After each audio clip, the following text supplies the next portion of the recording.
Cynthia was an art student in college who needed a project to submit for her final assignment of the semester. And after what seemed like weeks of deliberation over what to do, an idea came up. Literally. Cynthia Albritton, a.k.a. Cynthia Plaster Caster, who made plaster casts of well-known rock stars, junk, died last year at the age of 74. But her collection of phallic casts remain for viewing.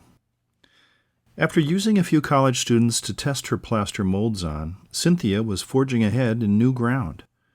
The project was so well received by her models that there was an instant interest in her handiwork.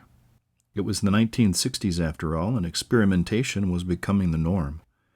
But it was her idea alone to decide to use rock stars as her models, due to a unique fascination she had with the music, the men who played it, and her art project.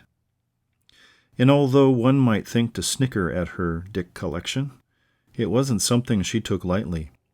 According to a social media post made by photographer Mick Huston last year, she was very serious about her art of the rock star private parts.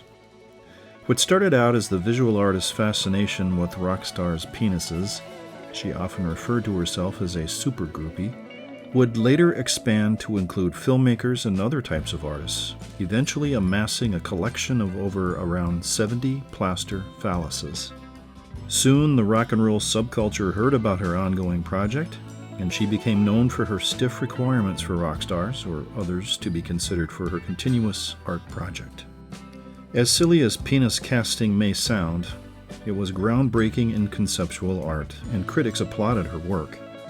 And as rock stars like Frank Zappa and Gene Simmons wrote songs in tribute to the hands-on visual artist, her popularity, as well as her quantity of casts, grew.